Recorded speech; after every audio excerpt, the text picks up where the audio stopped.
Good afternoon, everybody. My name is Lisa Perriton. I'm the General Manager for Swedcham in Singapore, and welcome to this Swedcham event. And apart from us Singaporeans, we're joined here today by our APAC community. I think we have members from around 10 Swedchams in the region represented here today. So a warm welcome to all of you. The topic we will dig into today is the mighty topic of brand Sweden. As you know, Sweden is consistently ranked high in nation brand indexes year on year. In the eyes of the outside world, values such as openness, care, innovation, and sustainability are linked to Sweden's positive brand image. What you might not have known, though, is that Sweden was one of the first nations in the world to implement an official nation branding strategy around the four profile areas of innovation, creativity, society, and sustainability. And in this session today, we are broadening the discussion around Sweden's national brand strategy and connecting it to the business world. Sweden, as you probably know, has a large number of amazing and long-lived multinational companies. And I've even heard that Sweden has the largest number of MNCs per capita in the world. And they are all very diverse today. Most Swedish MNCs are present in APAC. They all care deeply about the Swedish brand. But how do you best work brand Sweden? How can a positive view of Sweden as a brand benefit Swedish companies? And can they co-brand? These are some of the questions that we're going to talk about today in our Swedcham APAC Zoom room. And we have a very prominent group of experts with us to engage in this discussion, who I'm very excited about. And to lead this discussion, I have the great pleasure to introduce to you Christian Ihre, co-founder of management consultancy Linkside. And when we set up this event, we said that, yeah, Christian would be, with his extensive experience of working in branding all around the world, would obviously be the perfect person to bring this discussion together. So we are very happy, Christian, to have you with us today. And before I hand over to you, I just would like to say to our audience that the speakers would like to have an open discussion. They encourage input and opinions. And if you would like to chip in and share your experience in working with Brand Sweden or any other national brand for that matter, please do so. We have also opened the chat room for everyone to provide comments and input. And this event will be a little longer than usual. We will have until 6:30 Singapore time with our guests. So with that said, over to you, Christian. Thank you. Thank you for that introduction. And so happy to see that the topic has created such an interest. So very welcome to all of you participating in this session today. We are going to talk about a lot of things related to Sweden as a brand, more specifically understand what is a nation when it is a brand.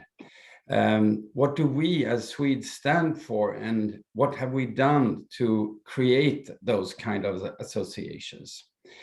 And based on that, of course, we also want to know how can that be used? How can companies leverage the positive associations that Sweden actually has gathered over the years?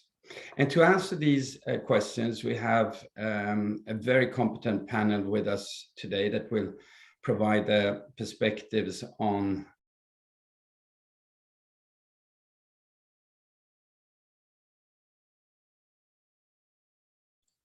Christian, you've gone on to mute. Yeah, I think we lost Christian there. Am I back? Yep, you're back. Okay, sorry about that.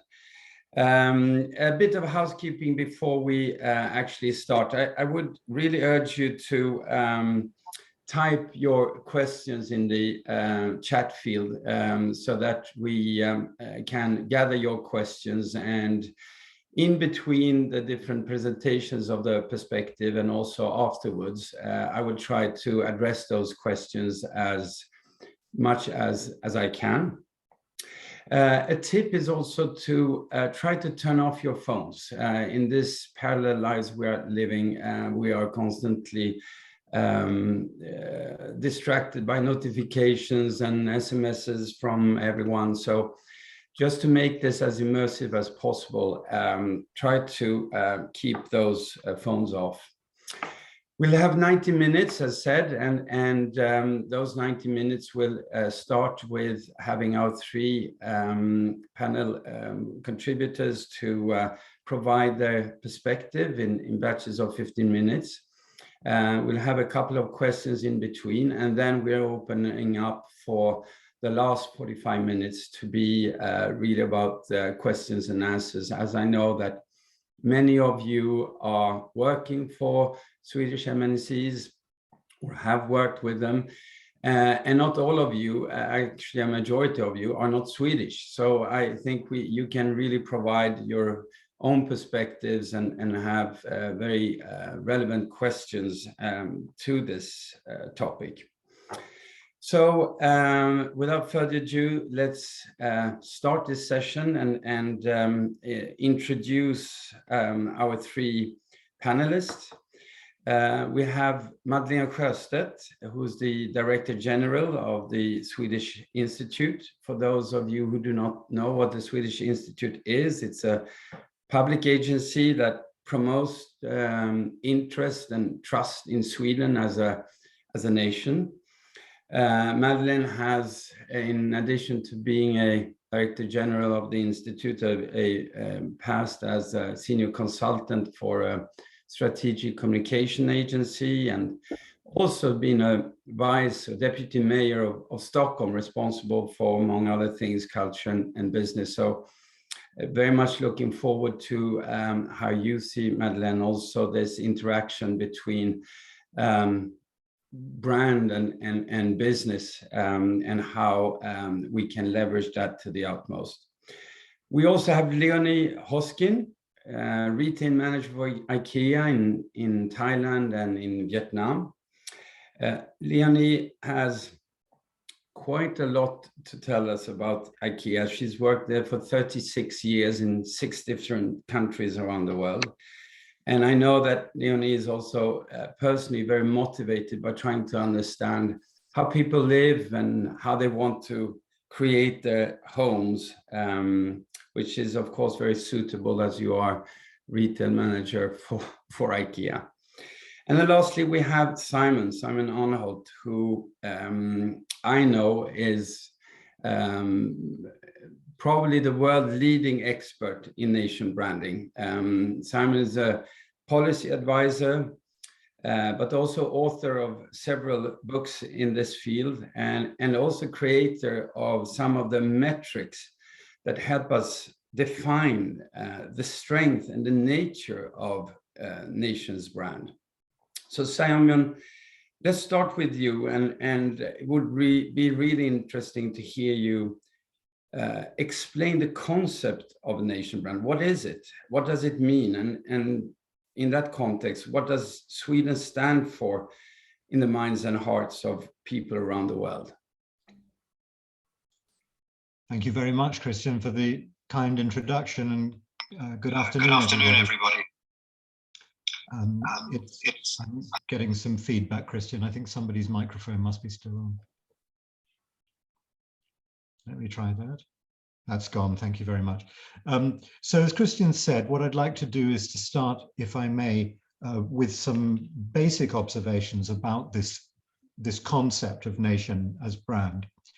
And I hope you'll forgive me if some of this is quite basic, but I always think it's valuable to start at the very beginning and not leap to any conclusions about how national images work, or how they're formed, or how they're enhanced, because it's a complex field and a fascinating field. I've been working in this field now since the 1990s, and I've seen it evolve from something very primitive back in the 1990s to something slightly less primitive today. But let's say that there's still an awfully long way to go. So I started becoming interested in this topic and writing about it back in around about 1998, when I wrote a paper for an academic journal, which was called Nation Brands of the 21st Century. And I believe this is the first time anybody had ever put the word nation and brand together. Now, brand is a good word and a bad word. It's a very useful word because it's quite a good way of explaining the idea that the image or the perception of a country has an enormous value to that country. And in this sense, it's a perfect parallel to the idea of brand in the corporate environment. So IKEA's brand image is one of IKEA's most valuable assets. Sweden's brand image is one of its most valuable assets. Basically, if a country has a powerful and positive brand, then almost everything it wants to do on the international stage is relatively easy and relatively cheap.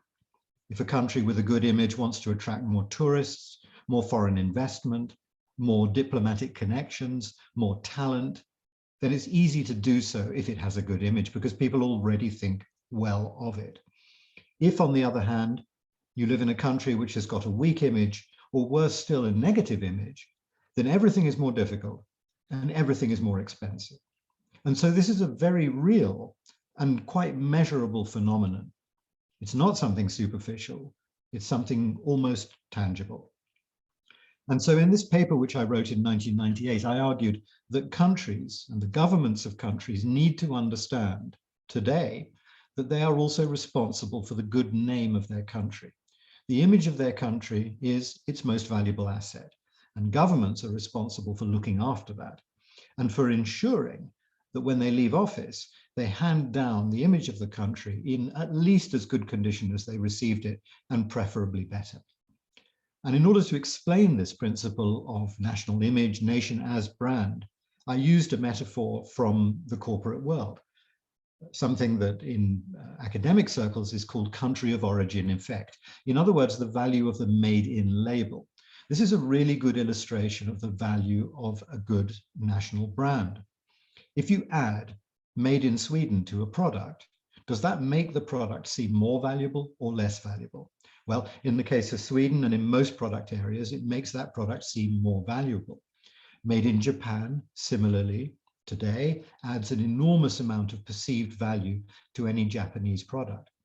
But if you come from a country that's less well known, like, for example, Ethiopia or Uruguay, made in Ethiopia or made in Uruguay, it may be very interesting to people, but it doesn't automatically add to the perception of value to the product or service that the company from that country is providing.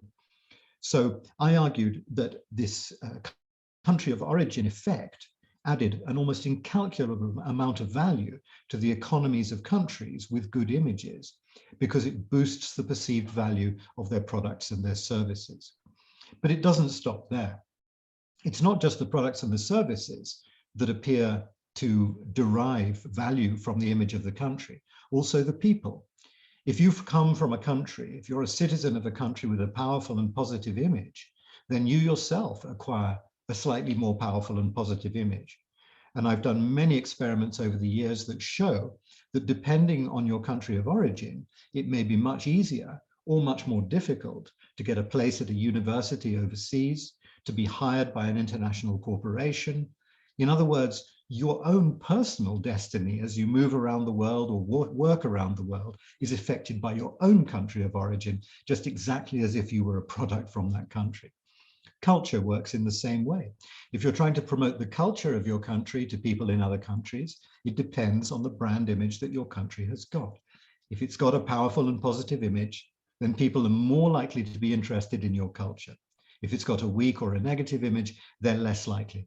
Foreign investment, exactly the same principle. If a country has a good image, it's easier and cheaper for it to attract foreign investment. It doesn't have to explain so much. It doesn't have to spend so much money on persuading people to invest. So in one way and another, the image of a country is, as I said right at the beginning, its most powerful asset. Everything that a country does, everything that it sells, everything that it promotes is in some sense an ambassador for that brand image. So even the smallest company, even the single individual going to live or study or work abroad is in some sense an ambassador for their country of origin. They are either improving the image of that country in a tiny way, or else they're diminishing it. So one might well ask, if reputation is so important for countries, how can we improve it? What can we do to make it better?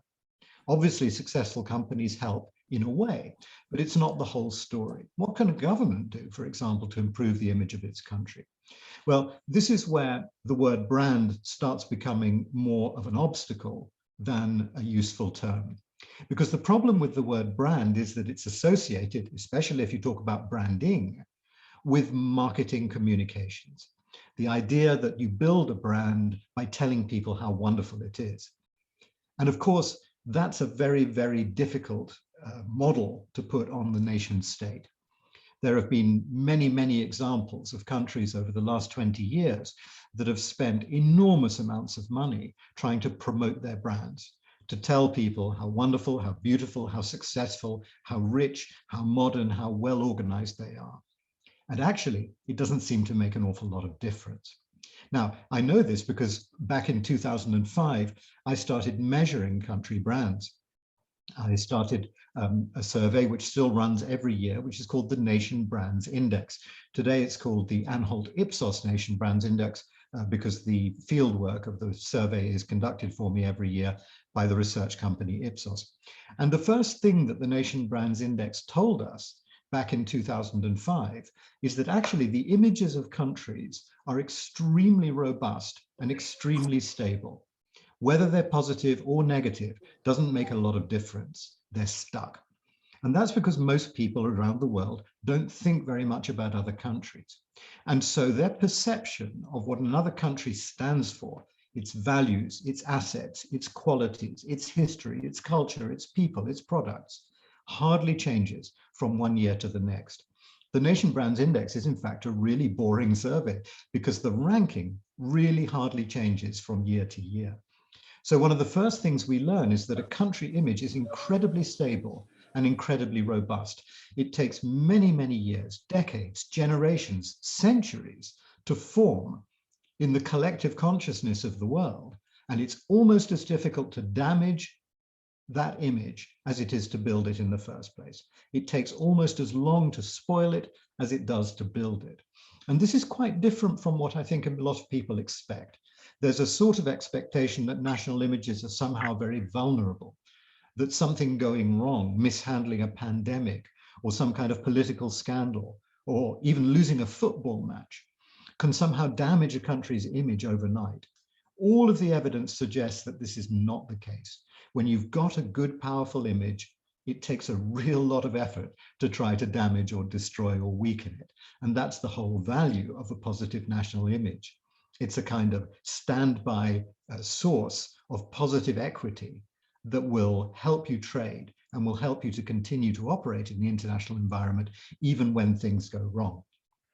Of course, if you misbehave as a country frequently enough, you will in the end destroy your brand image, but it's not easy at all.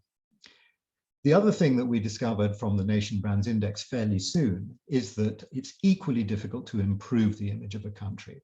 And for sure, spending a lot of money on advertising and promotion can be very useful for improving tourism numbers. It can even be very useful for improving foreign investment, but it doesn't have any effect whatsoever on the basic image of the country. There is in the Nation Brands Index, which by the way has accumulated now over 1 billion data points, so there's an enormous amount of data in there. There is no correlation at all between the amount of money that countries spend on promoting their images and the quality of that image. Now, that doesn't mean, I would repeat here, that promotion is necessarily a waste of money, because promoting tourism can be very effective. Promoting trade can be very effective. At the level of individual sectors, when a country has a product to push, or when it has a brand to promote, or when it has a product to sell, like tourism or culture, then of course communications can make the difference between success and failure. And in tourism, for example, broadly speaking, the more money you spend, the more tourists you'll get, and of course that works.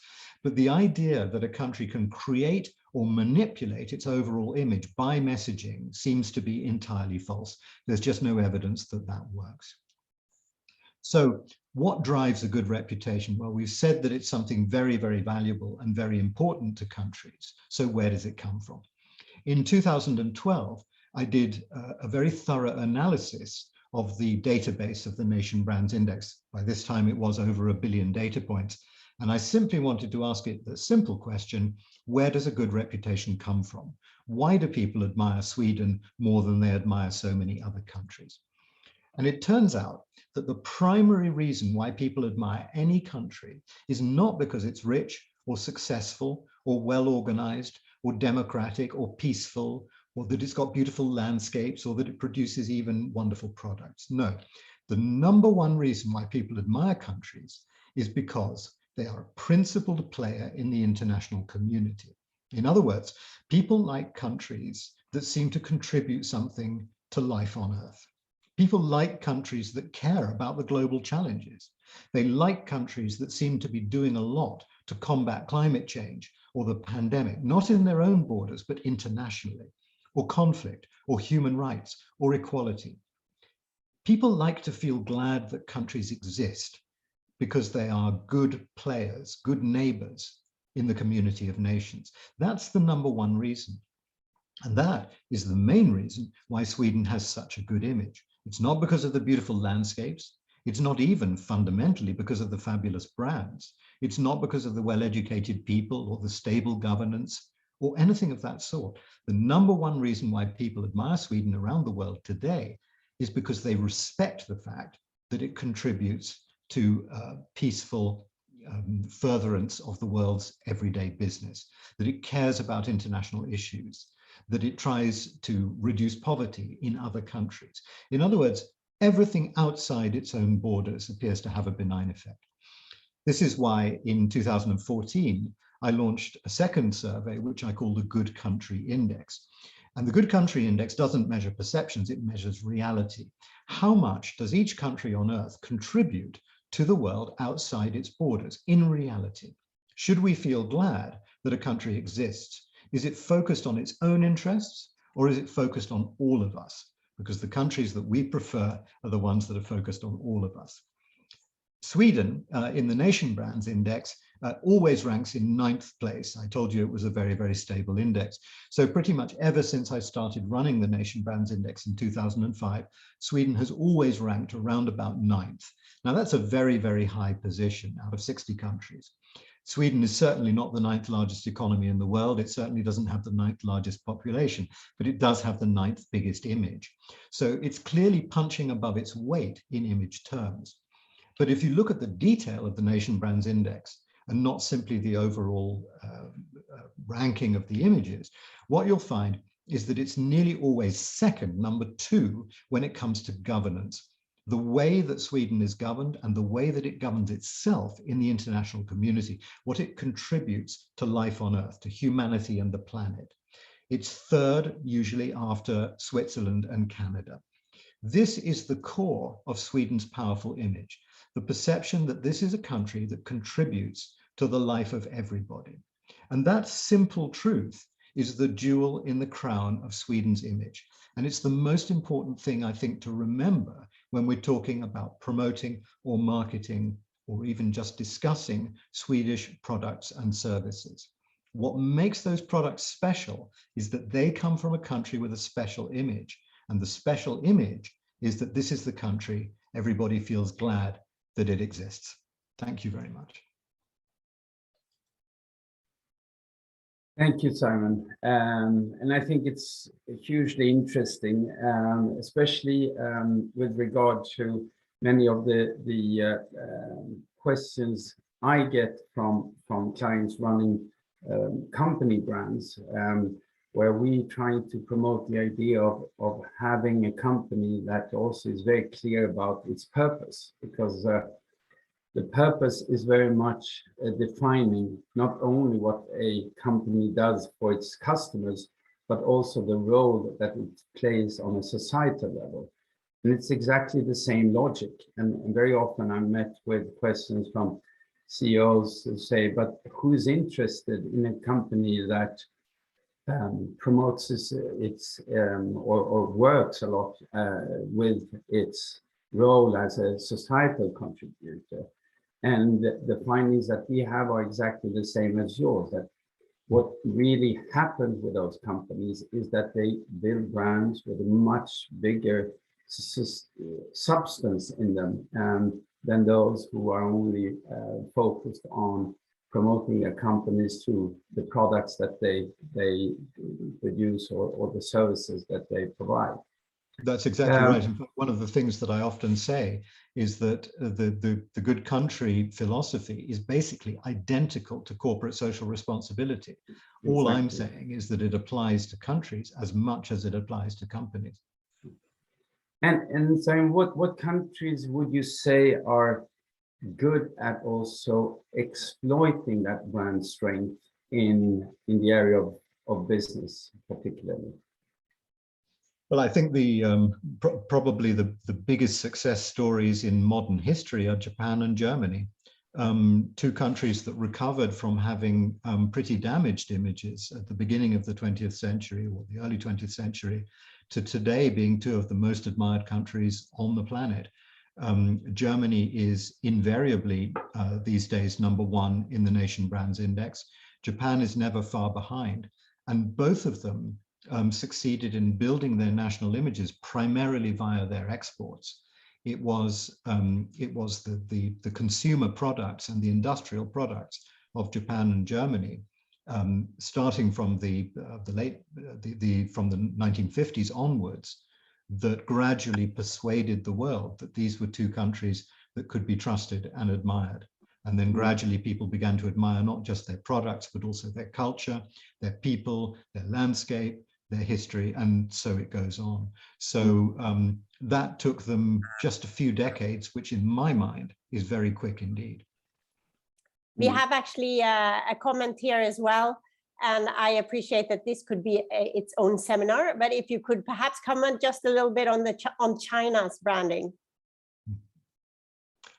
On China's brand, yes. Well, China, very interestingly, is following almost exactly the same roadmap that Japan followed from the 1950s onwards.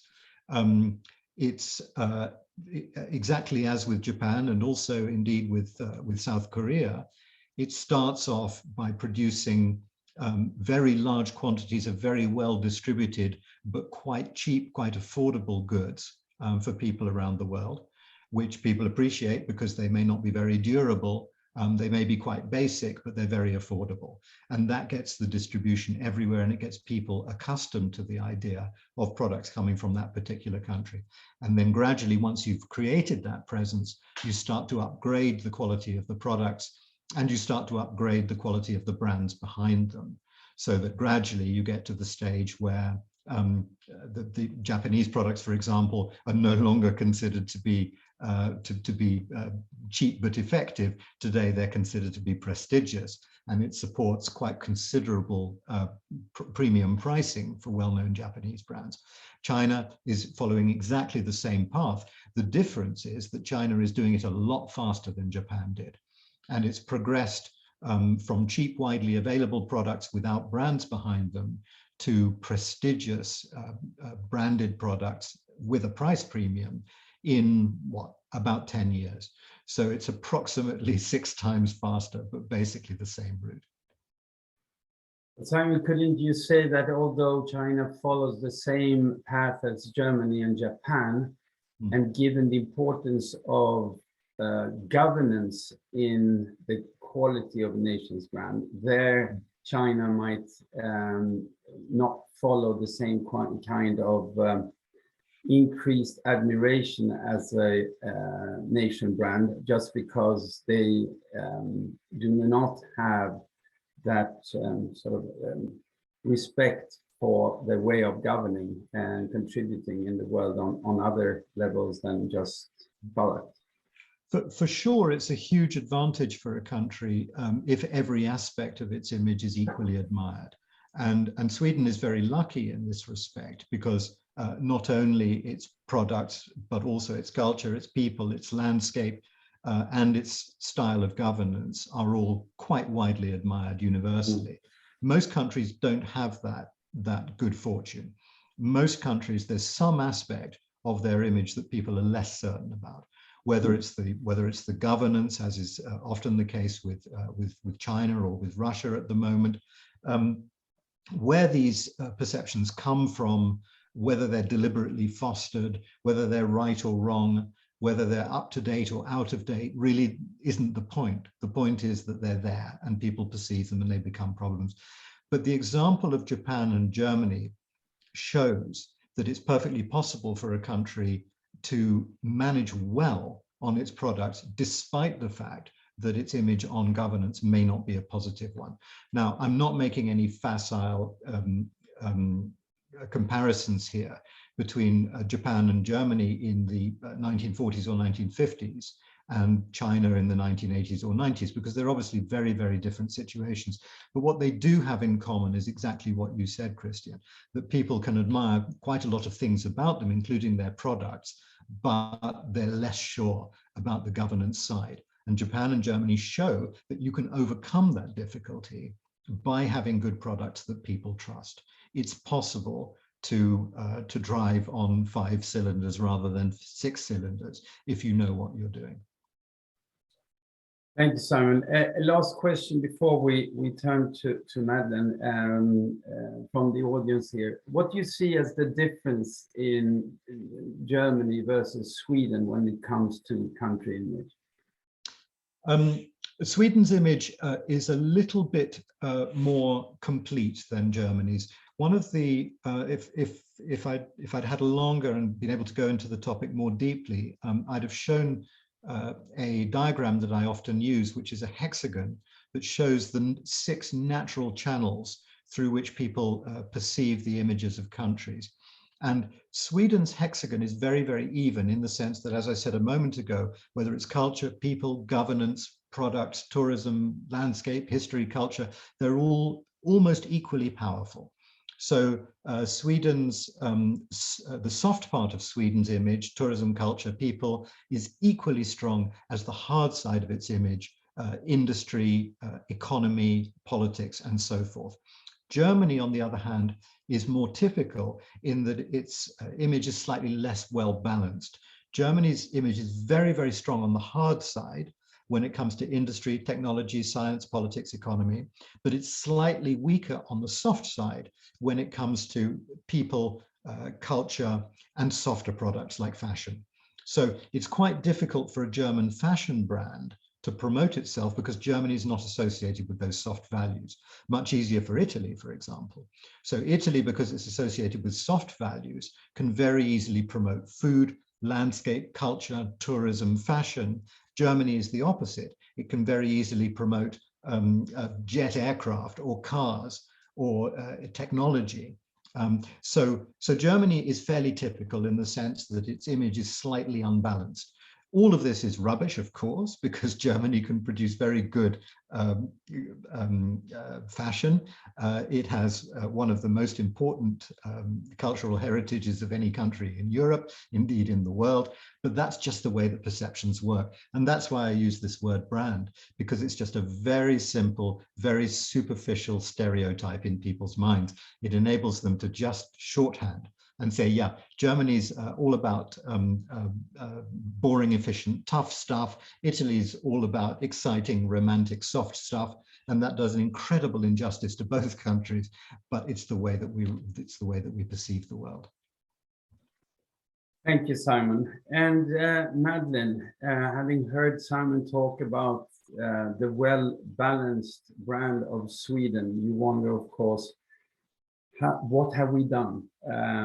What have we done over the years to earn this positive perception of Sweden as a brand? Yeah, I will go into a short introduction to that. It's what we have done is, of course, that we have been following a road that has been very internationally oriented. Exactly as Simon are saying, that we have had an enormous engagement in what is happening in the surrounding world, which has been very successful. That's one of the answers of what we have done. The other thing is, of course, that doesn't matter which kind of government we are having, there has been a big commitment for foreign assistance, for active policy in international occasions, in United Nations, and so on and so on. We have always been very active in the international field. And this is actually one of the things that we are doing in the public agency that I am the responsible for. I am Director General of the Swedish Institute, which is a public agency that promotes interest and trust in Sweden around the world. As you understand from Simon's presentation, it's a very easy task, but anyhow, we work on it because that's what we are commissioned to do. And we work in the field of culture, education, science, and business to strengthen international relations and development even further. Should I continue, Christian?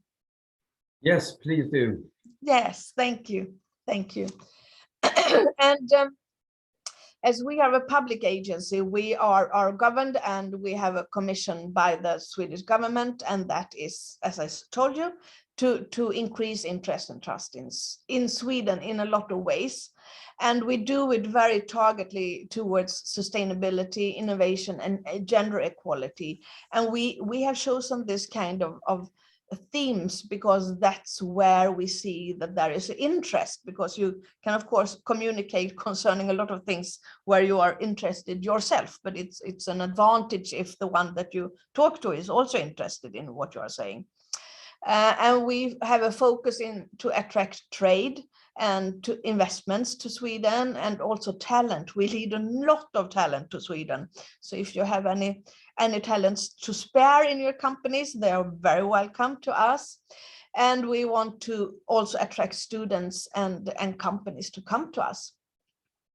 And we communicate through the official Swedish accounts, which means that Sweden.se and the Sweden's official Facebook accounts and Instagram, that's us. And we are also having a lot of information if you want to use the brand of Sweden or made in Sweden as an asset when you communicate. We do this on a web page called Sharing Sweden, where you can find a lot of materials if you want to be related, if you want to show that you are related to the very positive brand of our country. And we work a lot with trying to build relationship with future global leaders, ambassadors, we call them. We have 16,000 alumni all over the world that is connected to us, and with that we try to educate and to get them to meet together and to talk well and promote Sweden when they are performing in their normal businesses. We are working together with the Swedish embassies, consulates abroad, and other partner organizations such as Business Sweden, the Swedish Agency for Economic and Regional Growth, Tillväxtverket, and Sweden's Innovation Agency, Vinnova, in the name of Team Sweden. And we are very positive also to work together with companies, and we are happy to provide with information and in all kind of spheres. If you are interested, just give us a ring. To do this work, we work in line with the image of Sweden strategy, as you heard of before. That's a joint strategy presenting Sweden and Swedish strengths to a variety of target groups, actually, together with the Ministry of Foreign Affairs, the Ministry of Enterprise and Innovation, the Ministry of Culture, Business Sweden, and Visit Sweden, and so on and so on. We try to do this together so that we show Sweden in a way that we know there is interest, and that we are looking more or less not the same, but we can be recognized even if you meet us, if you meet with Sweden in different channels and with different sent from different organizations. This strategy, we want to create some kind of uniform and relevant narrative concerning our country. And the strategy contains of a vision, profile areas, messages, target groups, strategy, and also our official graphic profile of Sweden. And this could be fine for all of you who, if you are interested use it as well. It's not a secret, not at all. And we also analyze the image of Sweden abroad. The analyses are presented and shared to the Swedish Ministry for Foreign Affairs and several other public agencies, and also, as everything else made by Swedish agencies, it's completely open and could be found of anyone who are interested. So let's talk about the current image of Sweden. We are very close connected to equality between the sexes, which is of course a very important issue for us to talk about, because it focuses on democracy and equality between whoever you are and so on. And we talk a lot about that. We also want to show that we are a country that are very engaged in innovation and sustainability. And we can show that also the world think that we are interested in this aspect. So therefore, Greta is of course a very good, I don't think that she's much bigger than the brand of Sweden, but it's very good for Sweden to be connected to Greta actually. And the Nobel Prize, it's of course also very, very interesting, because we want to show that we have a very developed scientific society, that we are we are very developed concerning the sciences and so on, and we can prove that this is really the case. And of course, the fantastic industry, where I see that many of you are representatives from, that is really something we want to show and that Sweden are very connected to.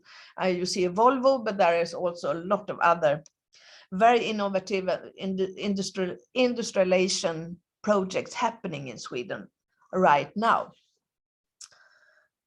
So Sweden is therefore, as you heard Simon is saying, it's a strong nation brand. There is a positive perception of Sweden.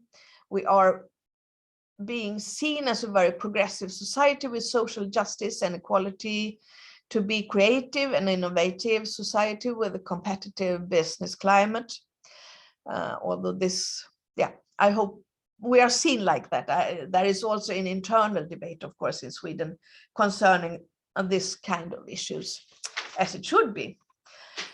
And we are committed to address international concerns, as you have heard. Very many people have experienced Sweden. They have been here on visits, on business, and they have heard about Sweden. We are much more known than our size or amount of inhabitants should lead us to. So we should be happy about that. And as Simon was introducing, the Good Country Index is saying that we are performing, not only perceived, but also performing well, very well. And we are very, very grateful for that. And you have also heard this before. We are very strong on governance and investment climate. Of course, they are closely related, because I don't need to tell you that it's hard to invest in a country where you don't have a legal system that is functioning, or where the rulers are not it's impossible to know what the rulers will do next. And you want to be active in a country which is run by rule of law, of course. In the Nation Brands Index of 2021, which is index then, as you heard, about perception, we ranks 9 of 60 countries, and we have been performing exactly on more or less the same level in many years, which is of course something to be very happy about. And this is the hexagon that Simon talked about. It's as you see, we are quite equal on all kind of aspects, and we are strongest on governance and investment climate. And even there, we have been very stable for a very long time. And perhaps you notice that on culture, we are not so strong, but we try to work very hard on that one. We have also looked at how Sweden are perceived by the business community community in some of the countries where we have a lot of trade. We have unfortunately not looked on Asia yet, but I hope this will happen. And we can see that in the Nordics, there is high knowledge about Sweden, and the further you come away, the lower knowledge they are having. And you see, but what they perceived about Sweden is more or less the same: is creativity, equality, sustainability, quality, rule of law, exactly what we have talked about before, and also a reliable business partner. And this we should of course be very grateful for to all of your companies that are represented here, that you, in your performance, as Simon was saying, it's important what everyone is doing when you meet the outside world. And of course, if the Swedish companies are behaving reliable, that bounces back to the branding of Sweden and also to all other companies. So we are all interdepending on each other, and that's always good to remember. And there you have all kind of indexes, which is our performance, not only perception. And you can see that even if you measure then how we perform, Sweden is ranking extremely highly. And this is really something that we should think about, and think about how to nurture this together, and to also talk about it a lot. That's a task for my agency, but I guess that many of you also feel that it could be interesting to dig into this kind of indexes and see what could be used by your company in talking about the connection to Sweden. So where does this lead to? Is the image of Sweden abroad changing? We have had a year of COVID pandemic. I don't need to tell you this, but I can tell you that it has been some worries in the government of Sweden concerning how will this implement the picture, the image of Sweden in the surrounding world, what could happen and so on. And what we know, and what you also know now, is that it has to come a lot of it has to be a big pressure for a long time if you should see a changing view on a country.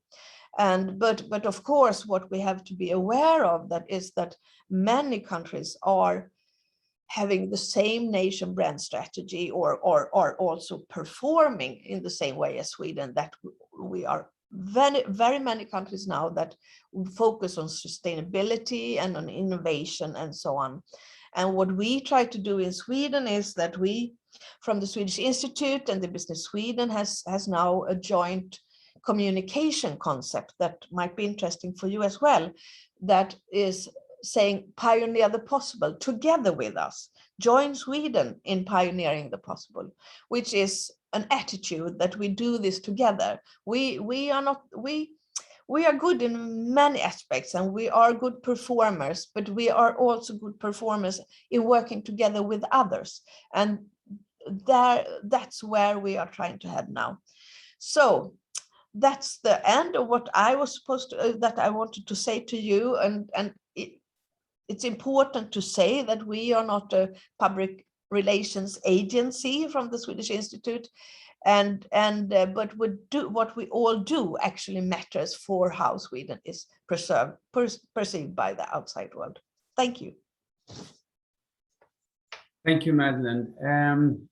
We've had questions along the way here from one of our participants, Boon Chun, who's wondering, we are doing quite a lot of things with the Chamber of Commerce. We are engaging in societal efforts, but frankly, we haven't seen a lot of results of that in terms of how our customers perceive us.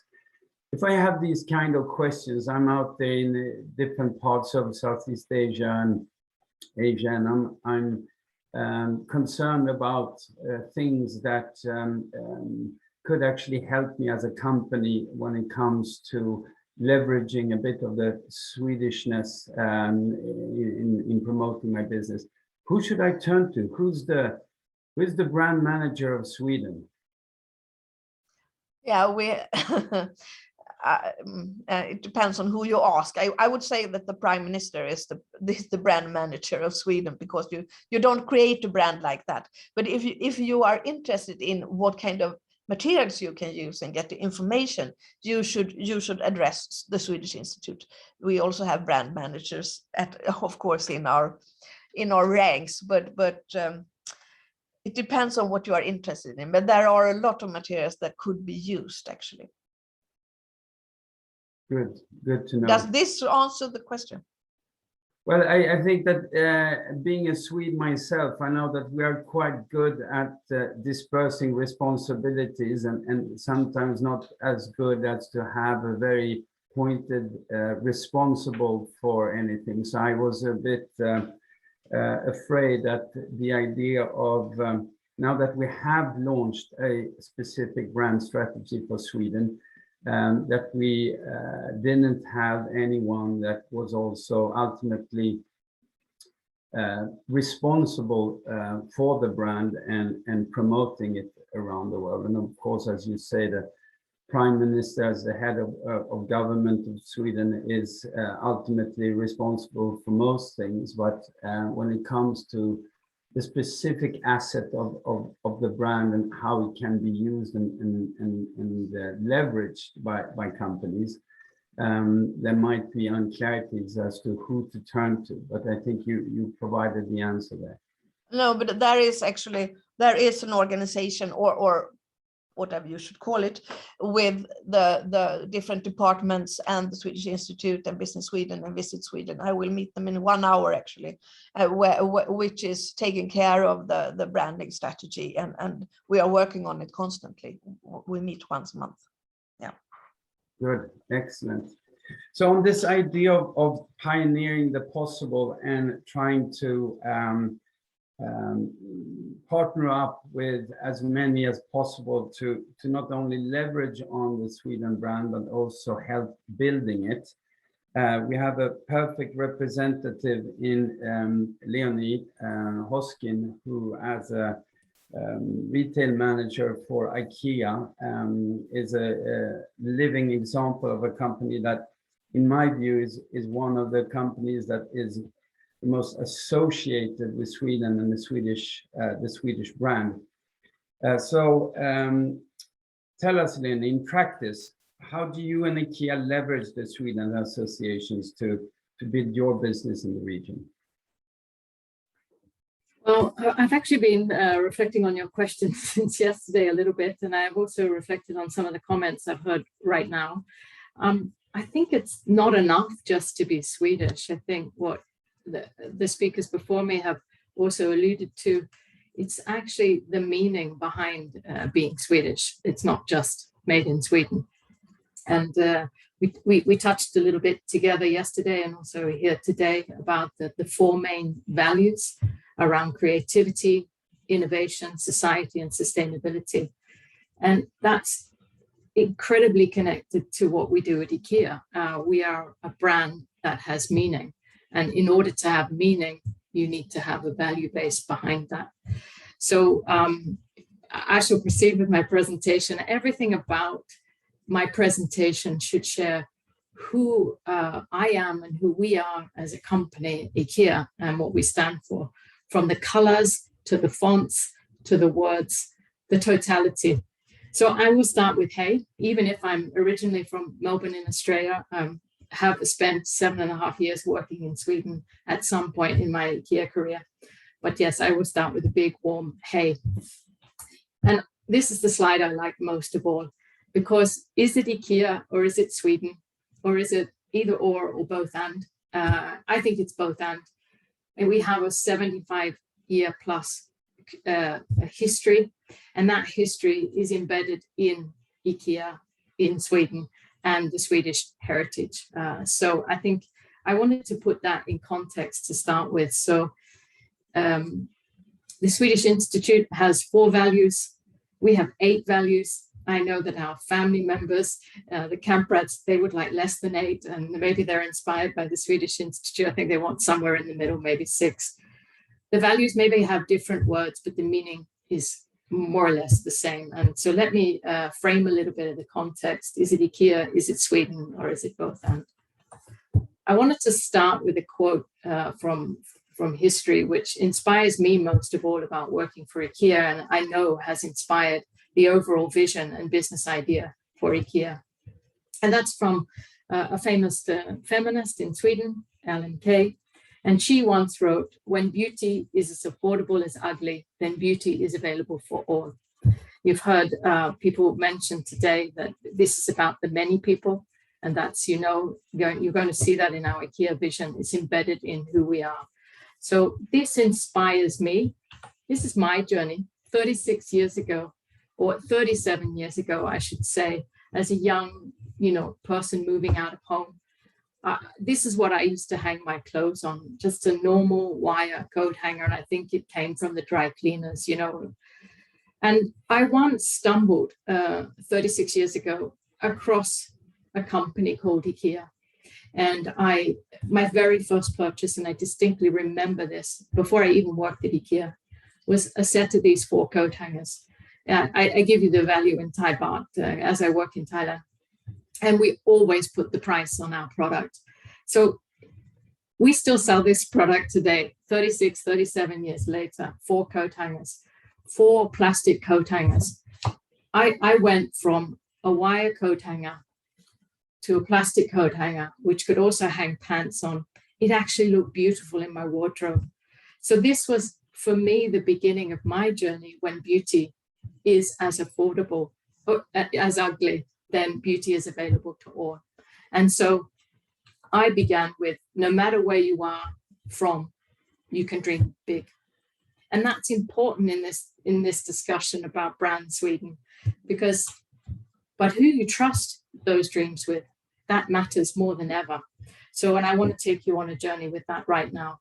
The context of IKEA and our values and culture, of course, comes from the south of Sweden in Småland. This wall, the stone wall, is very famous. It's a symbol of resourcefulness. It's a symbol of creativity, democracy, cost consciousness. And really, by building these walls to clear the fields, to farm the land, was everything that shaped who IKEA is today.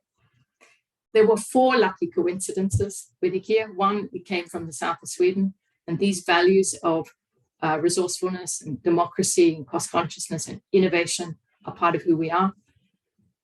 Also that Sweden did not participate in the war, but post-war, they began a program of building 1 million homes to really make sure that there was a home for all.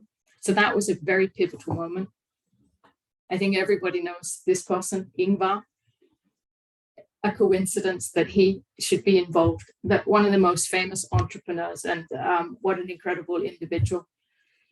He could have decided to continue the journey of a mail order company selling pens, and Sweden might be today famous for selling pens, but instead, building upon the enormous set of coincidences that exist with starting a company in the south of Sweden, in amongst a craft market of people, of craftsmen who could make things, who were resourceful. When 1 million homes were being built, we landed in home furnishing. So of course, today, they are the coincidences that really shape who IKEA is. What shapes us as a company are a couple of things: our vision, our business idea, and our 8 culture and values. I'm sure many of you on the call have heard about our business idea and our vision. And our vision has been a forever part of who we are, and that's to create a better everyday life for the many people. And we hear about the many, we hear about a democratized way of looking at the many people. And we've done that through our business idea of creating good design and quality products at an affordable price that the many people can have in their home. That combined with our values. And as I said, I think our values change over time, they modernize. We had previously 9, we are now 8. And as I said, the family would like 6, and you guys at the Swedish Institute have 4. But they're centered around togetherness, caring for the people on the planet, cost consciousness, rooted very much in our history, simplicity. We're always on our way, renew and improve. We want to be different, but not just different for the sake of being different, but different with meaning. We give and take responsibility as leaders and co-workers in the company, and we always do our best to lead by example. Are we perfect at all of this? No, we are always at IKEA on our way. I love this picture because this shows a team of people working together, and it is largely our people who shape who we are as a company. So our identity is made up of many different parts: the colors, the fonts, the language, our building, most of all our co-workers, and that formulates our brand. And it's interesting that one of the first parts that we use to describe our brand is the word small.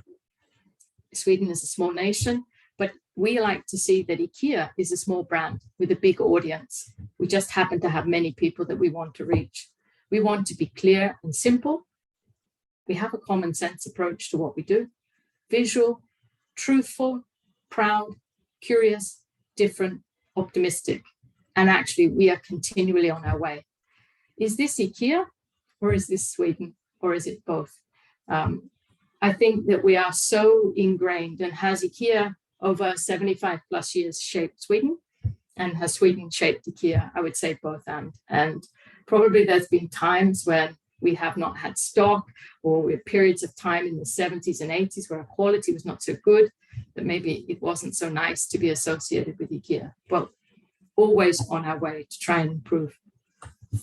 We have a thing called No Way or Our Way. It's our personality. It's been around since the 90s. It describes our tone of voice and personality. So we don't see problems, we see opportunities. Don't necessarily like to be expensive, we like to be inexpensive. We definitely don't want to be for the few, we want to be for the many. So our tone of voice, our personality, who we are as people, shape our brand and our culture and values. But the one most important part of what shapes us as a brand is our range and our product. You guys have being innovative and creative as part of who Sweden's identity is very much part of who and what our identity is at IKEA. We've been constantly developing the range since the 1950s. We've had maybe some failures and some mistakes, but we've had some huge successes. And I just want you to take a quick look at this picture. This is a person sleeping on a sofa. It's from 2012. And maybe up until 2012, we didn't really acknowledge that people even slept on the sofa. What we don't see is the innovation in this picture is that inside that mattress that guy is sleeping on is springs from a bed, because we learned that people sleep on the sofa. So it's that kind of thinking. Every product has a story at IKEA, and we work with what's quite famously known as democratic design. I think everybody knows it. It's about affordability, it's about form, it's about function, it's about sustainability, and it's about quality. All of those 5 elements, that's what we do to bring IKEA to the many people. And I actually adjusted my presentation when I heard Simon mention something. So I've added a slide in for you, Simon, because there was a lot about made in Sweden. And actually what I've added in here is a slide that really demonstrates that we're not always made in Sweden. We're made throughout the world. That's how we're able to get the best production technique, the best affordability for our customers. But what we always do is ensure that it's the design and quality of IKEA of Sweden. That must be on every product we do. And that's super important.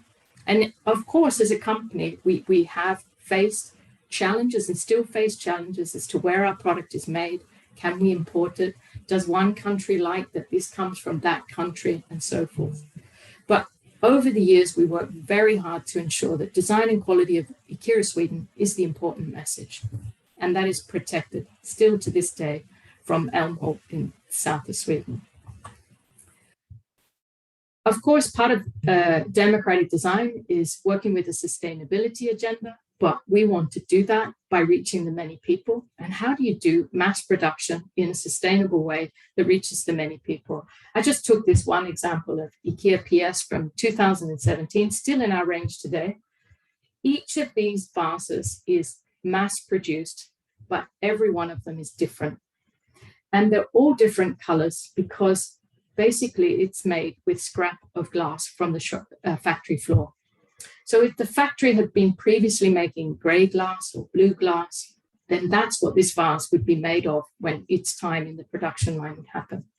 It's an example of how we work with democratic design, how we work with personalization, creating the beautiful form and function, yet at the same time, a sustainable product at a really good low price. That was the beginning of our journey into sustainability, but as you have all mentioned, this is something that goes beyond just the choice of products we create.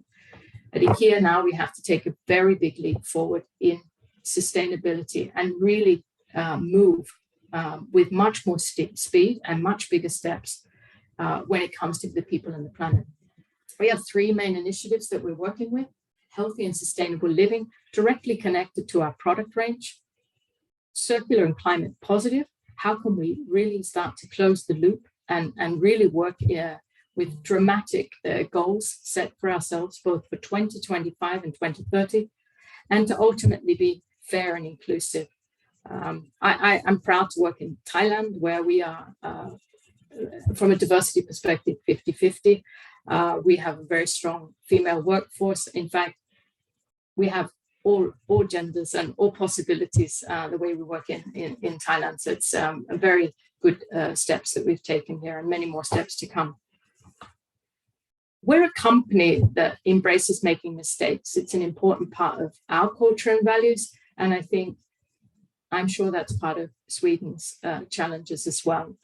It's okay to make mistakes, and sometimes we have to admit that. I think the pandemic was incredibly challenging for everybody. But one of our big mistakes is this blue and yellow bag that we sell. It's totally wrong, but totally right.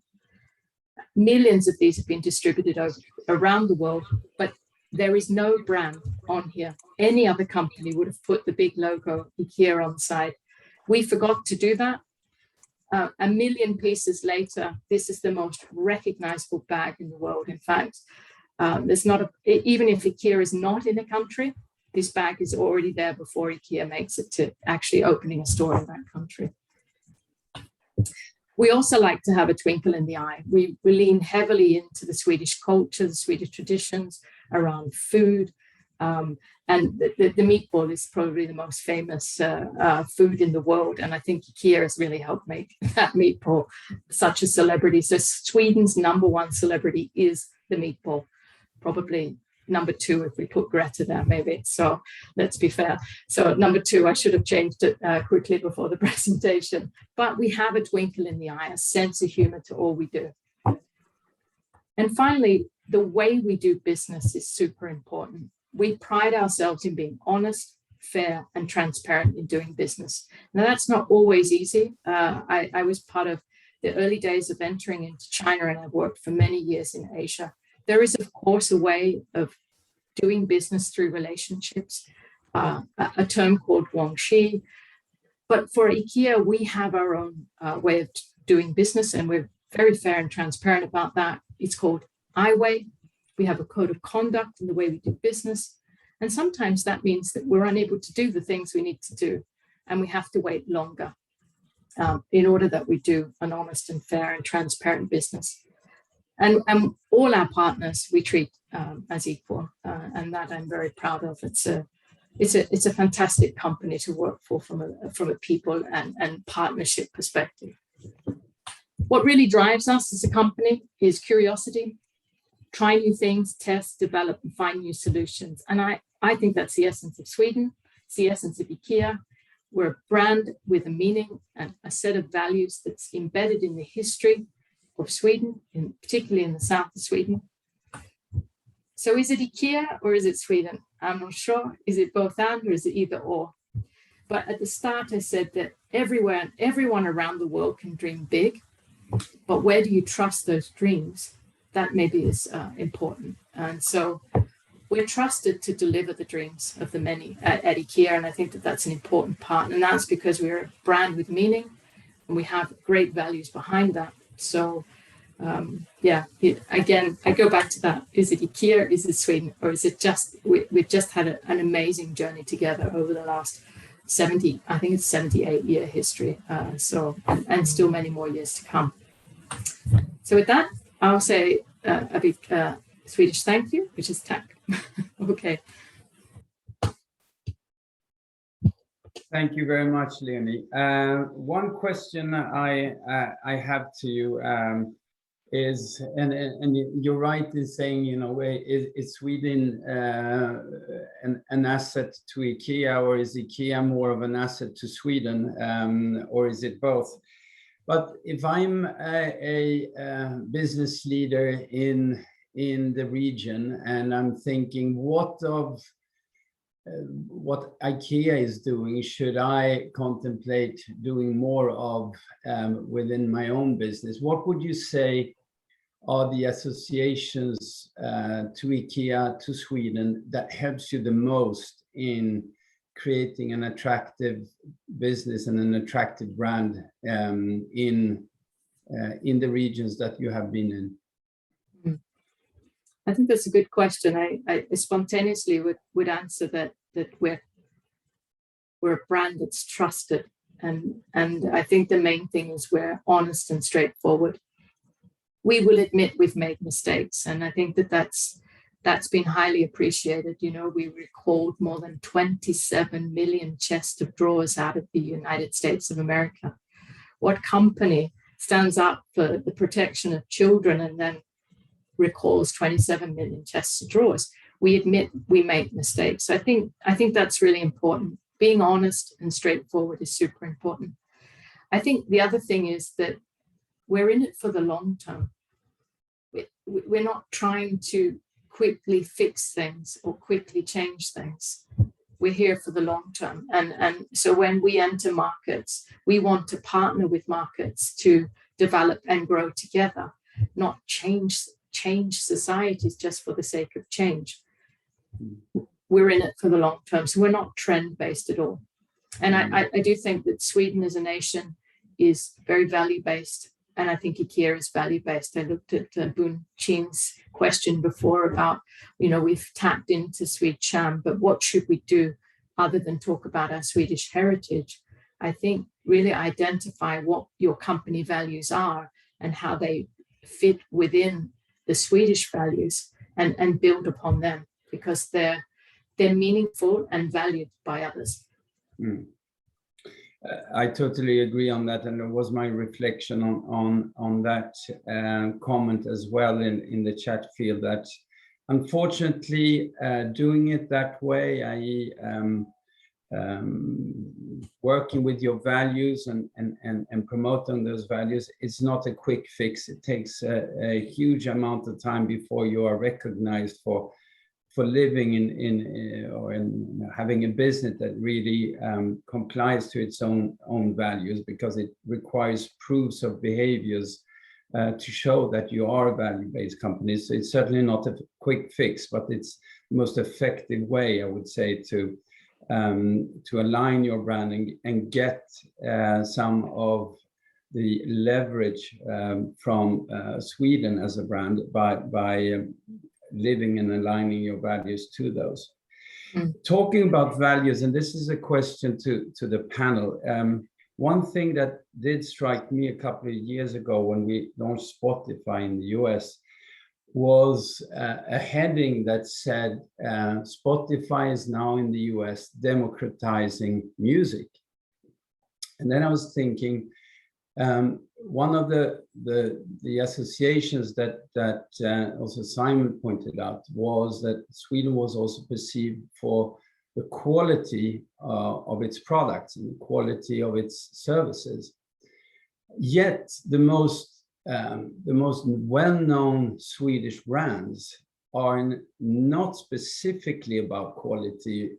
They are more about accessibility and democratizing things that previously were limited to the few and making it available to the many. I'm thinking of H&M, I'm thinking of IKEA, thinking of Spotify, of course, but also when it comes to a brand like ABBA, it's a very democratic, accessible, loved by all kind of music. And it seems like the most profitable or successful brands are as much about just making things available at valuable but not high priced kind of price tiers. And if I'm a manager of a business out in Southeast Asia and thinking, should I position myself as the highest quality, highest price kind of products and services because that is what Sweden is about, or is on the contrary making products with a quality good enough, but most importantly, accessible to the many? What is your advice there, panel? Should we start with you, Simon?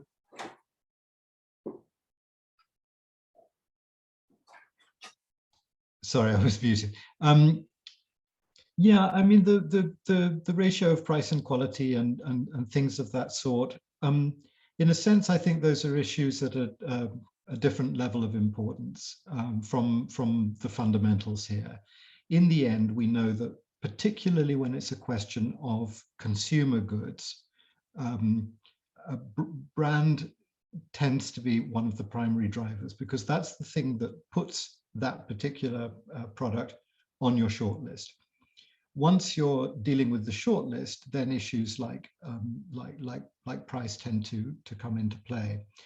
But I think one thing that's very important to stress here, and particularly in this environment, is that we're not only talking obviously about consumer brands, we're also talking a great deal about business to business and industrial brands, which is one of Sweden's great strengths.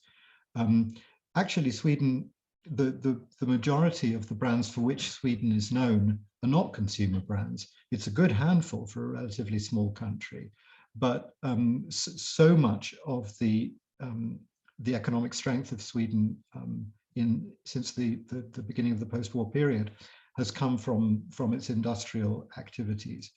And it's really interesting how the dynamic of brand changes in that particular context.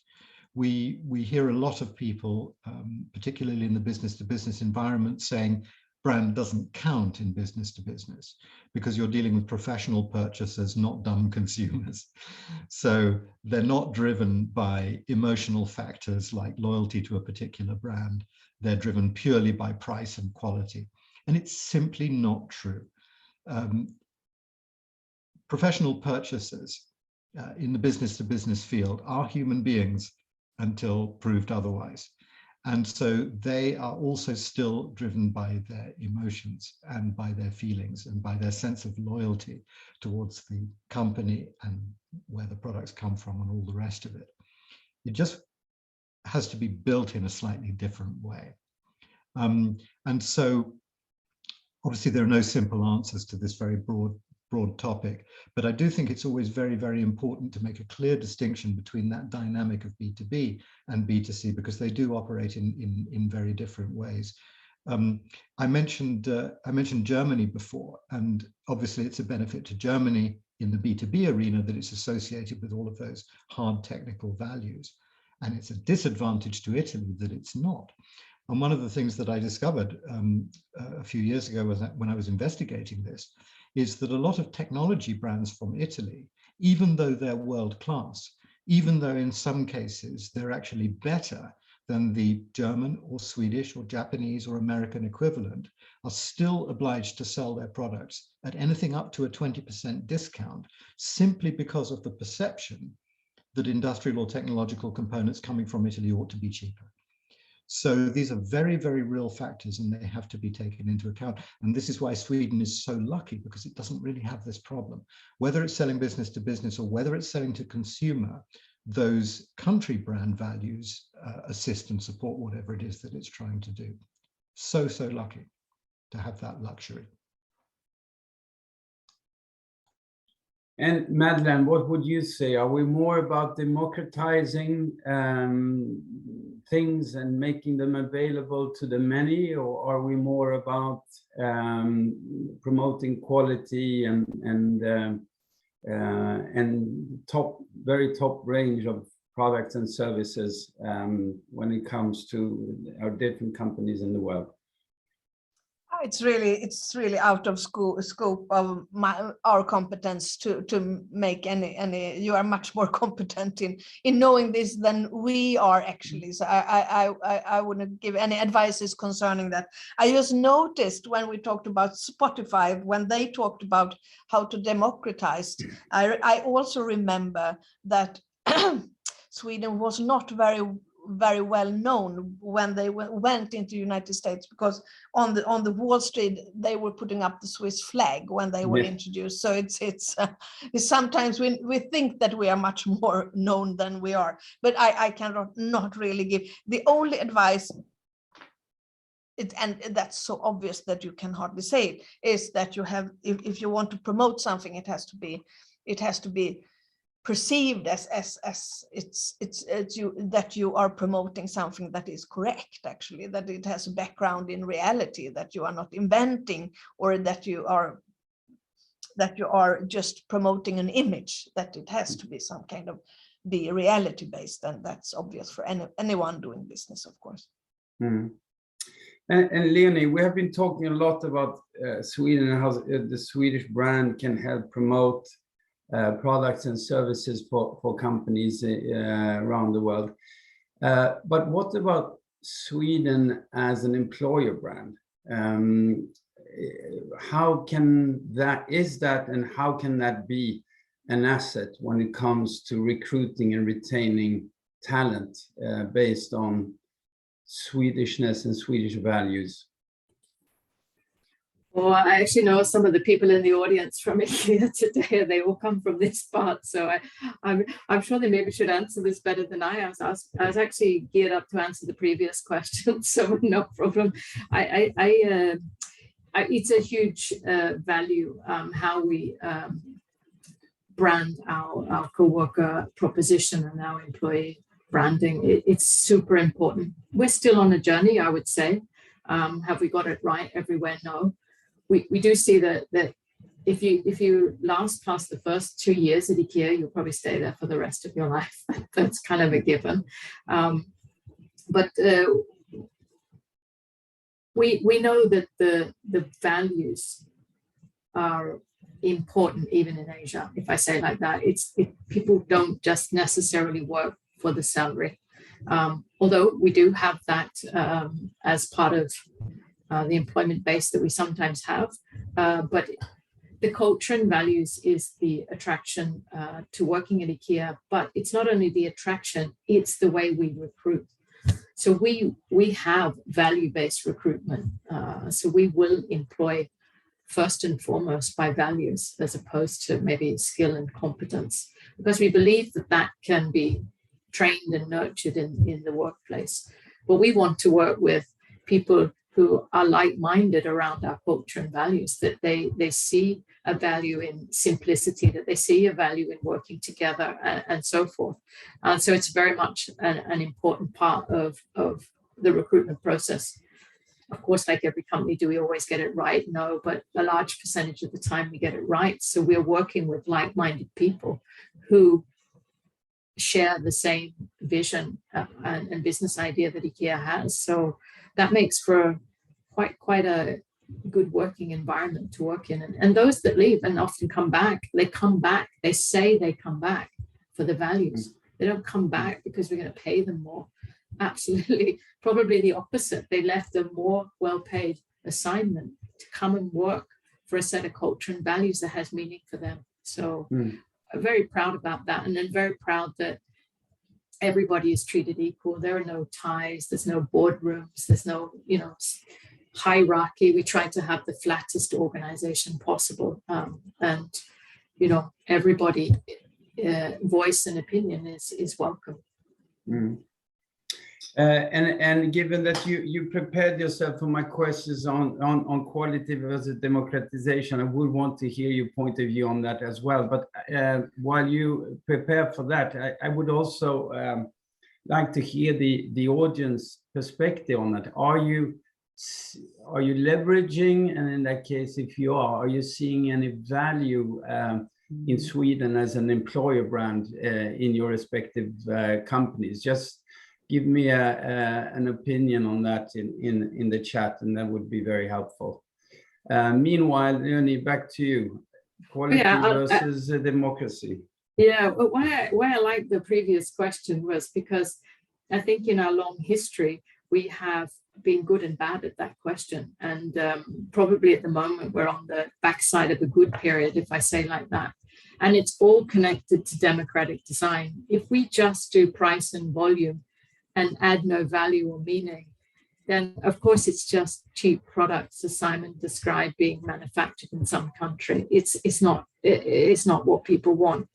We have to work extremely hard with those 5 elements of democratic design. And many of you will have recognized that we've worked hard in the last, let's say, 10 years or so with strengthening the perspective of design and working with designers, more Swedish designers, more designers throughout the world, to really add that extra value and meaning to the democratic design. So it's a fine line, you know, and IKEA, we've had good and bad moments where we've succeeded in doing all 5 elements and keeping that in focus in all that we do. And there've been other moments where we've been, you know, totally seduced by just price and volume, and that doesn't work. So I think it must be accessible with the meaning, because I think that was your question, was democratizing the product to make it accessible. But it's not just purely about price. And I think that the design and quality tag of IKEA of Sweden is an important brand in that equation. So that's kind of what I wanted to say. Turning back to Madeleine again, there's a specific question here that I think is quite interesting as well. What specific initiatives that will promote Swedish companies to the larger business communities can the business communities around the world expect from Sweden? Are there things that we are planning to do, bigger initiatives that companies could actually be part of and piggyback on to promote their Swedishness? Yeah, we are facing a World Expo next week, where Sweden have their national day, where there will be a lot of information and networking concerning Sweden and the business community worldwide, and that might be something to connect to. And there is also, we are also heading towards an international conference in Sweden in April that has to do with invest in Sweden, but it's also, of course, a way of promoting Swedish values to the business community worldwide. It could also be something that connect to, because there is a lot to do, actually. And I heard the previous question about how to attract employer brand and so on. What we are doing at the Swedish Institute is to try to promote talents and students coming to Sweden, and we know what they are interested in. They are interested in that we have a very democratic workplace, and there is a balance of work-life balance. It's interesting for them, and that we have flat organizations and so on. So we have a lot to build upon concerning this kind of issues. With only 2 minutes left, Simon, tell us, what do we need to be aware of to maintain and even further strengthen the Sweden brand, knowing that it's a slow-moving animal, so to say? Christian, I think we need to look at some of the risks here, because so far, everything that all of us have talked about has been uniquely positive. It's been a hymn in praise of Sweden and its companies and its image. What I I can say this because I'm not Swedish. I begin to detect in some of my research the beginnings of what might, if we're not very careful, turn into a blowback against Sweden, indeed against the whole of the Nordic region. We need to be enormously careful about accidentally projecting a certain complacency, a certain self-satisfaction, because let's never forget that what makes Sweden so admired might also make other people feel quite envious. Why is Sweden so admired? Because it has such a stable society, because people are so rich, because they have so many opportunities, because it's so fair, because it's so just, because it's so everything good and positive. The vast majority of people in the world do not live in countries like that. They live in countries which have much lower standards of living and much lower standards of transparency, equality, justice, and all the rest of it. And there's a danger that if Sweden and indeed the whole Nordic region continues to insist on how wonderful and how perfect they are, that admiration might begin to turn into a bit of resentment. And people might start to say, well, it's okay for you, but what about us? And so it's often said that one of the core values, one of the core Nordic values, is modesty and humility. One of the core Nordic values is collaboration and cooperation. So let us never forget that Sweden's gift to the world is not being a more successful country than other countries. Sweden's gift to the world is helping other countries to be as successful as Sweden. And that should always be the objective.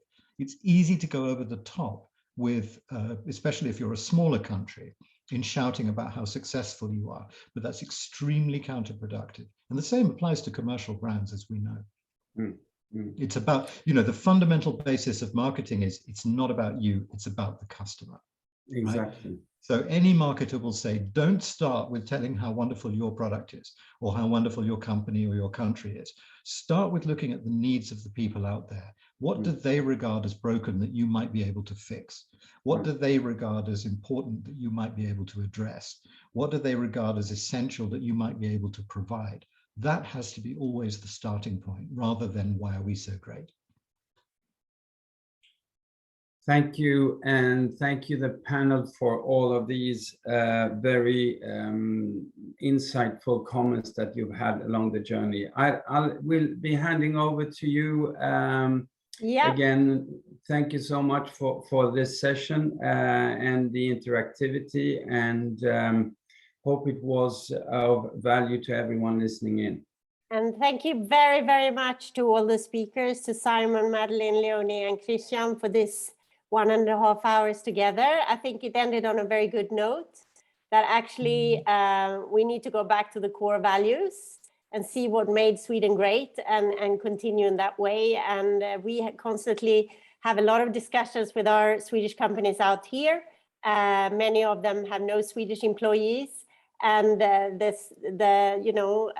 whole concept of Brand Sweden is very important for them. So I'm glad also to have connected to this group, because I think we can get back together as well, continue to discussing this, and we will also be more than happy to liaise to you of some of the companies that were here today that perhaps want to discuss further.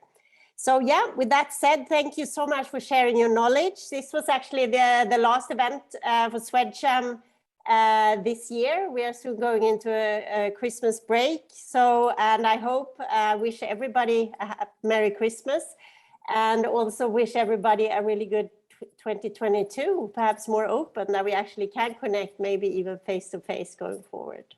So thank you very much, and have a pleasant Christmas break, and hope to see you all soon.